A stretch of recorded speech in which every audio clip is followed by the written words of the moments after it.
नमस्कार, बहुत स्वागत आपका अनादि टीवी पर। मैं हूं आपके साथ पारुल। देश में लगातार दूसरे दिन कोरोना के मामले घटे हैं। सोमवार को कोरोना के 2,38,018 नए केस मिले। इस दौरान 305 लोगों की मौत हुई।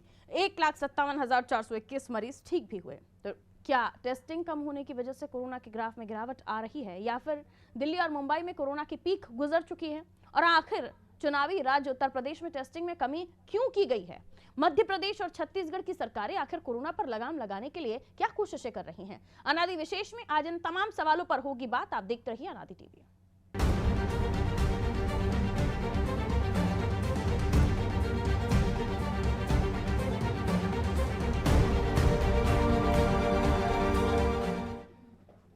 कोरोना की टेस्टिंग कम होने के साथ ही देश में कोरोना की रफ्तार भी धीमी पड़ती जा रही है। रविवार को जहां देश में 2,57,000 के करीब संक्रमित पाए गए, वहीं पिछले 24 घंटे में 2.38 लाख नए मामले सामने आए, जो रविवार की तुलना में 7.8% कम है।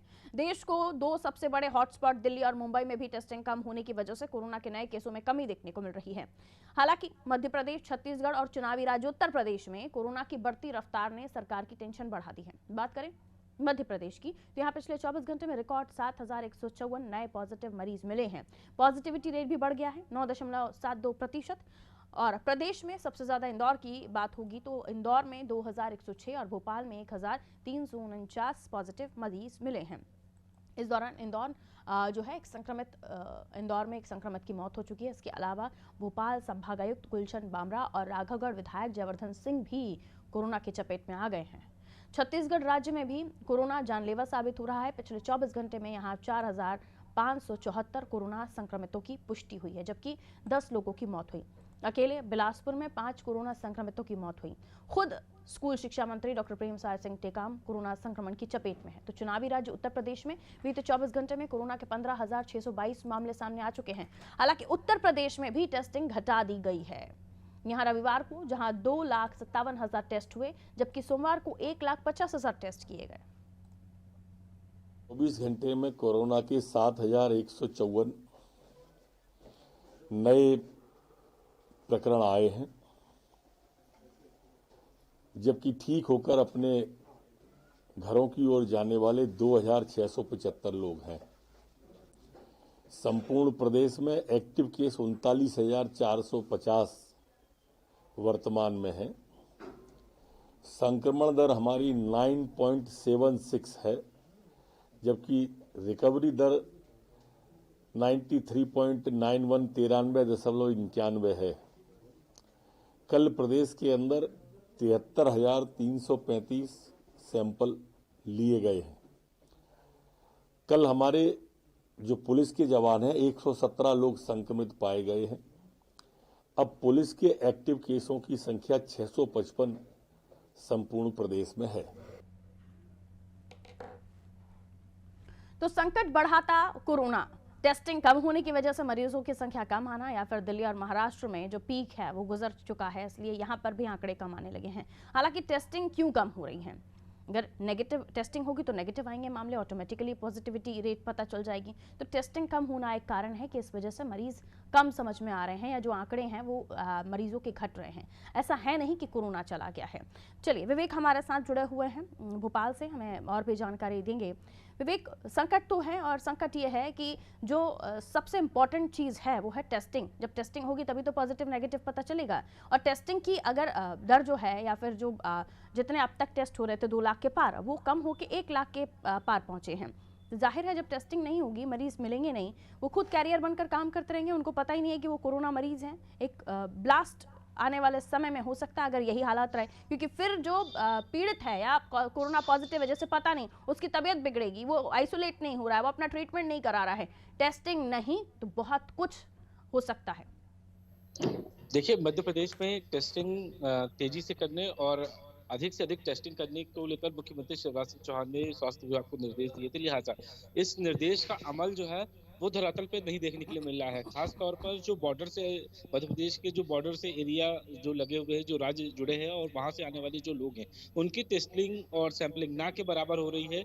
जो सबसे अहम बात यह है कि जो उत्तर प्रदेश है, मध्य प्रदेश के अलावा जो महाराष्ट्र है, यहाँ से आने वाले लोगों की संख्या काफी ज्यादा है। ये सबसे बड़े जो राज्य हैं, ये 2 बड़े राज्य हैं, यहाँ से मध्य प्रदेश में आने वालों की संख्या काफ़ी ज़्यादा है और इस बात की तस्दीक स्वास्थ्य विभाग ने खुद की है, क्योंकि जो इस जगह से आने वाले लोग हैं और मध्य प्रदेश आए हैं, वो अधिकांश कोरोना पॉजिटिव पाए गए हैं और इसी को देखते हुए उन्हें आइसोलेट भी किया गया है। जब उनकी कॉन्टैक्ट हिस्ट्री निकाली गई तो वो जो कॉन्टैक्ट हिस्ट्री थी उसके मुताबिक भी जो लोगों की टेस्टिंग और सैंपलिंग की गई, उनमें भी करीब 40% लोग जो है वो कोरोना पॉजिटिव आए हैं। और भोपाल की बात करें तो भोपाल में सर्वाधिक जो कोरोना का हॉटस्पॉट एरिया है वो कोलार है। कोलार में जो जो कांटेक्ट जो उनके ट्रेस किए गए, उससे ये साफ पता चला है कि लोग अधिकांश बाहरी राज्यों से आए, वो सफर करके आए और मध्य प्रदेश यानी भोपाल आने के बाद वो बीमार पड़े। जब बीमार पड़े तो उनकी टेस्टिंग की गई तो इसी से जानकारी निकली कि वो कोरोना पॉजिटिव है। तो ये माना जा रहा है कि सैंपलिंग अगर ज्यादा की जाए या टेस्टिंग ज्यादा की जाए तो केसेस बढ़ सकते हैं। हालांकि राज्य सरकार ये दावा कर रही है कि 70,000 से अधिक सैंपल ले रहे हैं और 70,000 की सैंपलिंग में करीब 6 से 7,000 की केसेस है, यानी कि 10% जो मरीज है इस सैंपलिंग में वो सामने आ रहे हैं। ऐसे में सैंपलिंग बढ़ाने की जरूरत है, जैसा कि राज्य सरकार ने साफ किया है कि सैंपलिंग बढ़ाने से ही जो है वो कोरोना संक्रमितों की जानकारी मिलेगी। इसी को ध्यान में रखते हुए सरकार ने जो है वो सैंपलिंग करने के निर्देश दिए हैं और रेलवे स्टेशन और एयरपोर्ट्स पे भी लगातार टेस्टिंग की जा रही है। और खास बात यह है कि जो रैपिड जो सैंपल और टेस्टिंग की जा रही थी, जैसा कि कोरोना की पहली या दूसरी लहर में की जाती थी, वो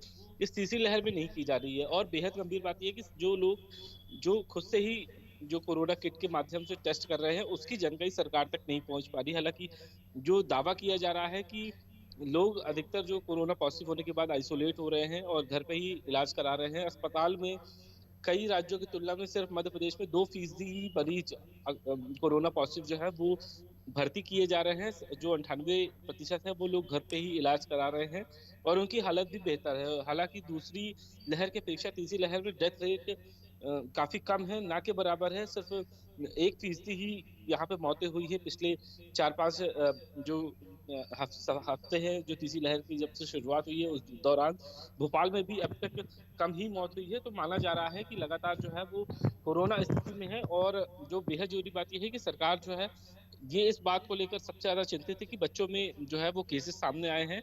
जैसा कि स्कूल बंद कर दिए गए हैं 15 जनवरी को, मुख्यमंत्री ने ये साफ किया था 15 जनवरी से लेकर 31 जनवरी तक जो स्कूल मध्य प्रदेश में बंद रहेंगे। ये एक फैसला सबसे ज्यादा महत्वपूर्ण है। इसकी वजह से जो बच्चों में संक्रमण था वो नहीं फैल रहा है। हालांकि लगातार जो बच्चे हैं वो भी संक्रमित होते आ रहे हैं और जो इन दिनों मध्य प्रदेश में सभी विश्वविद्यालयों में परीक्षाएं आयोजित की जा रही है और जो बच्चे परीक्षाएं में शामिल होने वाले हैं उनमें संक्रमण का खतरा बढ़ रहा है। ऐसे में सरकार को लेकर भी उन्होंने ये बात कही है कि जैसा कि कोरोना की पहली और दूसरी लहर में ऑफलाइन परीक्षाएं कराई गई थी, इस लहर तीसरी लहर को भी देखते हुए ऑनलाइन परीक्षाएं कराई जाए बजाय ऑफलाइन के। सरकार को इस पर फैसला लेना है। हालांकि उच्च शिक्षा मंत्री ने साफ किया है कि जो 18+ के लोग हैं उनको वैक्सीन लग चुकी है, ऐसे में संक्रमण का खतरा कम है। लेकिन जो बच्चों का तर्क है कि सरकार के मंत्री भी कोरोना संक्रमित हो रहे हैं और लगातार कोरोना का संक्रमण बढ़ता जा रहा है, वैक्सीन के बाद भी लोग पॉजिटिव आ रहे हैं, ऐसे में परीक्षा करानी गलत है और सरकार को ऑनलाइन परीक्षाओं की ओर ध्यान देना होगा।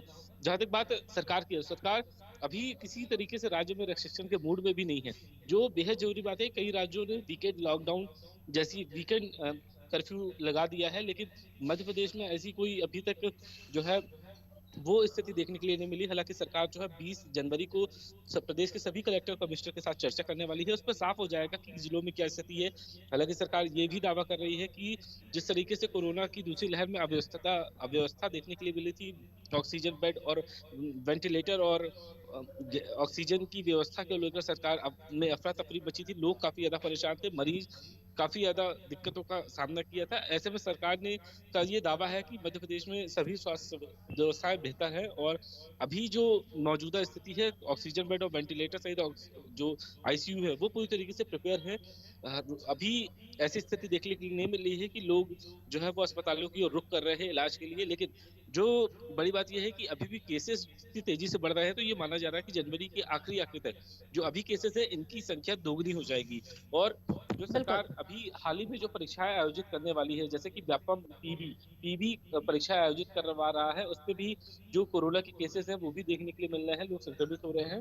तो सरकार का साफ तौर पे ये कहना है कि अर्थव्यवस्था को ध्यान में रखते हुए किसी तरीके का रेस्ट्रिक्शन नहीं लगाया है, लेकिन लोगों को सतर्कता बरतने की जरूरत है। लेकिन जो गंभीर बात यह है कि वैक्सीनेशन के बाद लोग कोरोना पॉजिटिव हो रहे हैं और अभी तक मौतें भी मध्य प्रदेश में हुई है, तो ये सबसे बड़ी चिंता का विषय है।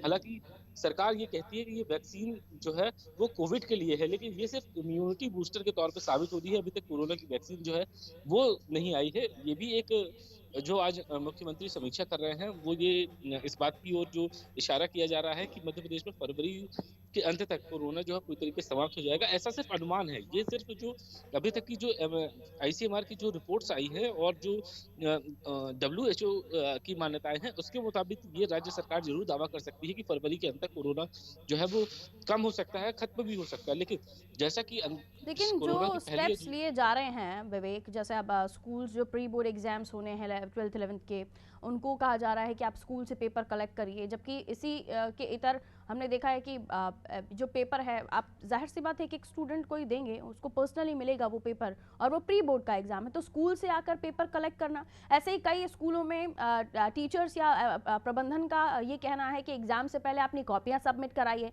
तो आप उन बच्चों को या उनके पेरेंट्स को आप स्कूल तक ला रहे हैं, कहीं ना कहीं वो इकट्ठा होंगे वहां पर, एक फिजिकल टच भले ही ना हो लेकिन क्राउड इकट्ठा होगा वहां पर, पेरेंट्स आएंगे, बच्चे आएंगे, पेपर लिया जाएगा।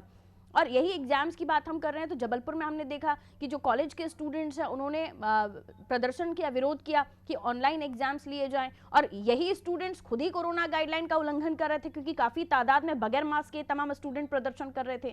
तो इन तमाम चीज़ों को भी ध्यान में रखना होगा। जहां अर्थव्यवस्था की बात है वहां ठीक है, सरकार का कहना है कि वो उस बारे में ध्यान रख के ही तमाम कदम उठा रहे हैं, लेकिन परीक्षाएं, बच्चों के स्कूल्स में ये एग्जामिनेशन को लेकर पेपर लेकर जाने वाली फैसिलिटी के बच्चे आए या पेरेंट्स आए उनका पेपर लेके जाएं, ये जाहिर सी बात है, इसको लेकर जो एक्सपर्ट्स है वो एग्री तो करेंगे नहीं कि आप कहीं ना कहीं आप लोगों को अपनी तरफ बुला तो रहे हैं ना, स्कूल तक तो बुला रहे हैं, जबकि यही फैसिलिटी आप ऑनलाइन भी कर सकते हैं। पेपर लोगों को PDF मोड पर या किसी भी मोड पर घर बैठे उन्हें भिजवाया जा सकता है, कलेक्ट किया जा सकता है। जब आप घर ही बैठकर उस पेपर को फिल करवाने की बात कर रहे हैं, यानी एग्जाम आपको घर ही बैठकर देना, तो ये लॉजिक थोड़े से इलॉजिकल लग रहे हैं विवेक। देखिए, एक्सपर्ट जो सरकार को कोरोना के वक्त में जो अफसर हैं, जो सरकार को ये तर्क दे रहे हैं कि किस मोड पे परीक्षाएं कराई जा सकती है, उनके लिए जो निर्देश जारी हो रहे हैं वो गफलत की स्थिति है। सरकार एक तरफ ये कह रही है कि हम सोशल डिस्टेंसिंग का पालन कराएंगे, किसी भी तरीके से जो संक्रमण की चेन है उसको रोकने के लिए कदम उठाए जाएंगे, लेकिन अफसरों को ये जो पॉलिसी है और ये जो गाइडलाइन है, ये कमरे के भीतर बनाने में बेहद सहूलियत होती है, आसानी से गाइडलाइन बन जाती है, लेकिन इसके पालन कराने की जो जिम्मेदारी है वो स्थानीय प्रशासन की भी होती है और लोगों को भी समझने की जरूरत है कि आखिर गाइडलाइन का मतलब क्या है।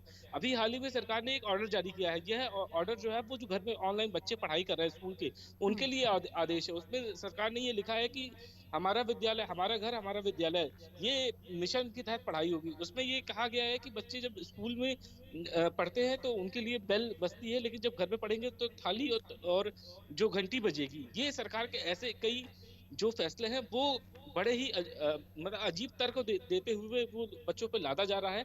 और जो प्री बोर्ड के एग्जाम्स हैं उनको लेकर भी यही बात कही जा रही है कि बच्चे स्कूल से पेपर इकट्ठा करेंगे, जबकि कोरोना की पहली और दूसरी लहर में देखा गया था कि जो बच्चे ऑनलाइन परीक्षा दे रहे थे उनके लिए जो क्वेश्चन पेपर्स को जो भेजने की व्यवस्था थी वो ऑनलाइन की गई थी।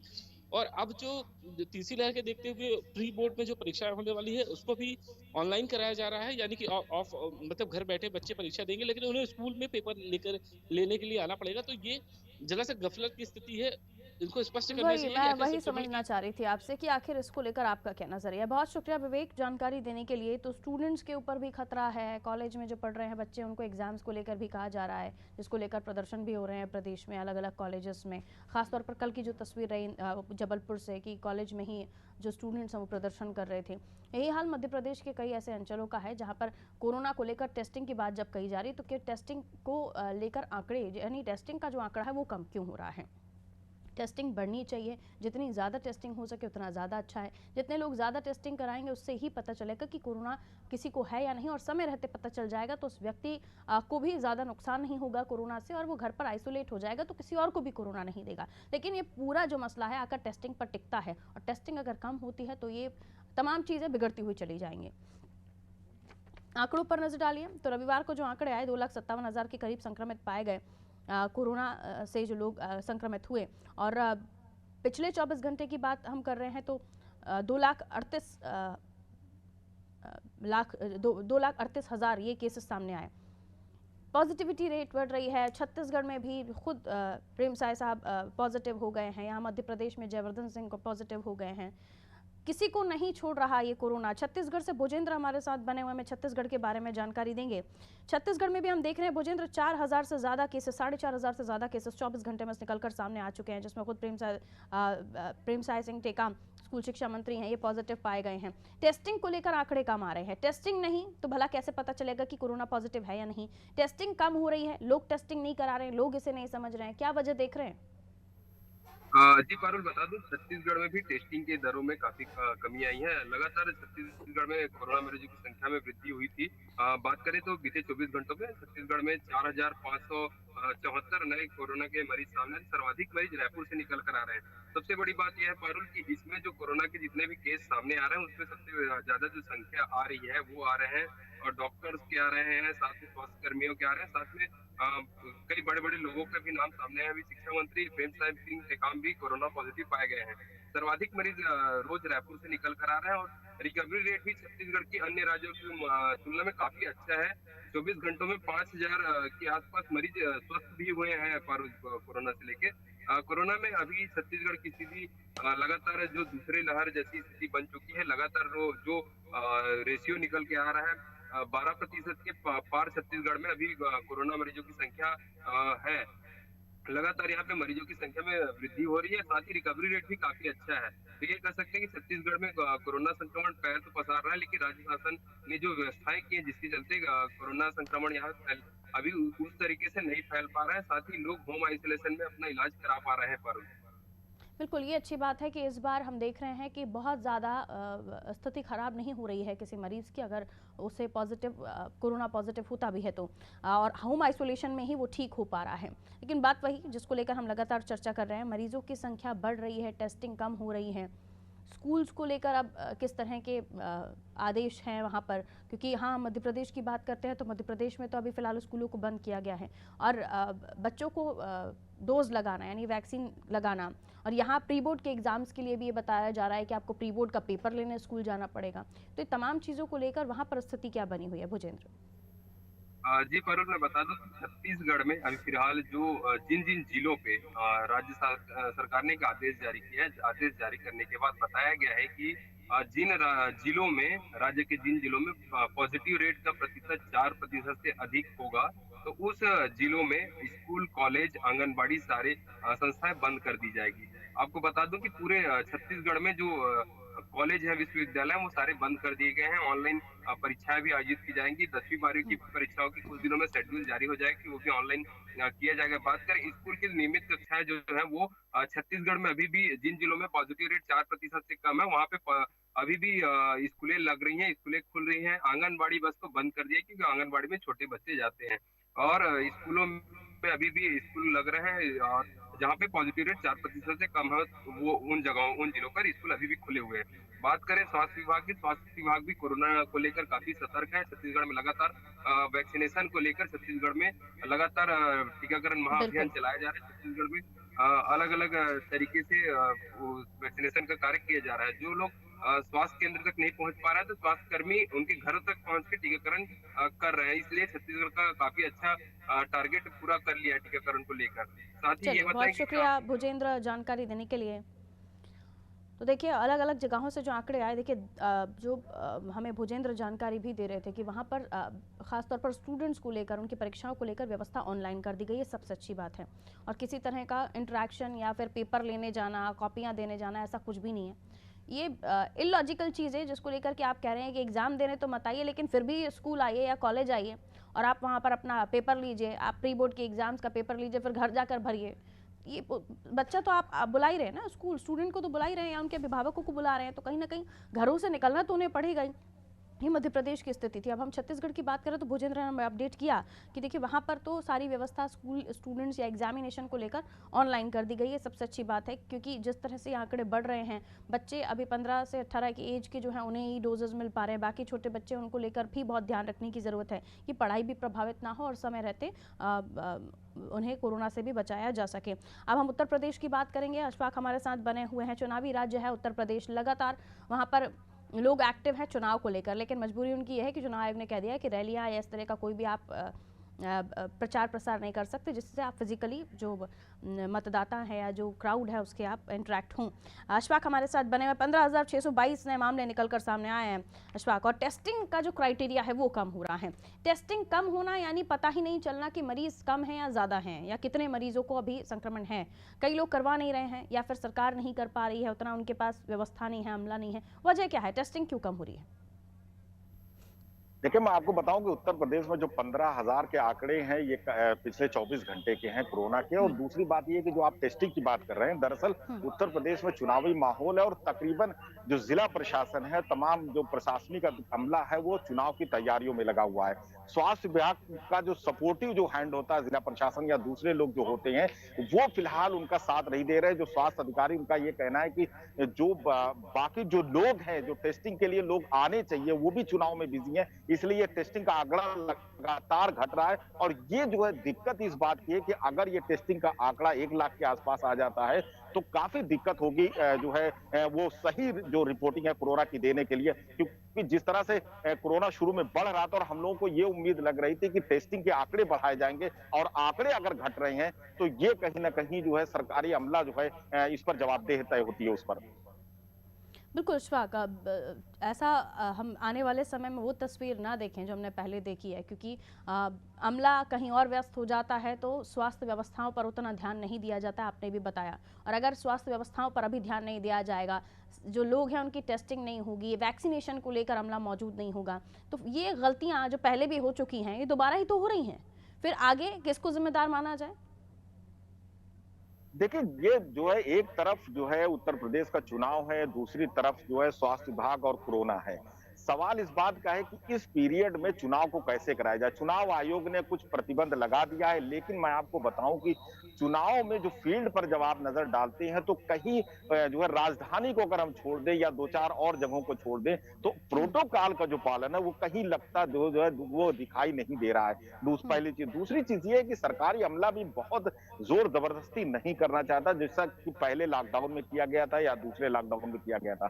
तीसरी चीज है कि प्रशासन जो है जो चुनाव में व्यस्त होने की वजह से वो प्रोटोकॉल जो चुनाव जो कोरोना का है उसका पालन बिल्कुल नहीं करा पा रहा है। अगर 10 बजे के बाद की कर्फ्यू की बात करें तो मैं राजधानी लखनऊ की अगर बात सिर्फ आपसे कहूं तो 10 बजे के बाद से कई दुकानें खुली मुझे खुद नजर आती हैं।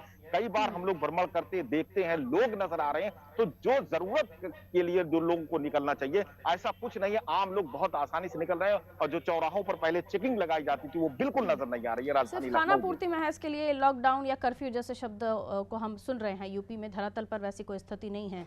गंभीरता और स्ट्रिक्टनेस, सख्ती ये दिखाई नहीं दे रही है, तो भला कैसे बचेंगे हम कोरोना से, ये समझ से परे है। और आने वाली स्थिति वैसी ना हो, इसको लेकर प्रशासन की कोई तैयारी नहीं है जैसे कि आपने बताया। लेकिन अब जब ये पीक पॉइंट पे आएगा, जब ये आंकड़े हम देख रहे हैं 15,000 के पार 24 घंटे में निकल रहे हैं, तो भला आप जवाबदेही किसकी? प्रशासन से ना पूछे, स्वास्थ्य विभाग से ना पूछे तो किससे पूछे? जनता के ऊपर जो परेशानी आएगी उसका जवाब तो प्रशासन को ही देना पड़ेगा। बहुत शुक्रिया अशफाक जानकारी देने के लिए। पिछली गलतियों से सबक ना लेते हुए फिर दोबारा वही गलतियां करना, कोरोना को बुलाना, दावत देना, ये हो रहा है उत्तर प्रदेश में। और छत्तीसगढ़ में जहां प्रशासन हम देख रहे हैं सख्त दिखाई दे रहा है, मध्य प्रदेश जहां हम देख रहे हैं टेस्टिंग में कमी आ रही है, कुछ ऐसी गलतियां की जा रही हैं जिसको दोबारा इसको बात करने की, इस पर मीटिंग्स करने की ज़रूरत है। स्कूल्स को लेकर, एग्जामिनेशन को लेकर तमाम चीज़ें हैं। तो संकट बढ़ा था कोरोना, हो रही टेस्टिंग कम और सख्ती या फिर सतर्कता नहीं दिखाई दे रही। दीजिए इजाज़त, रखिए अपना ख्याल, नमस्कार।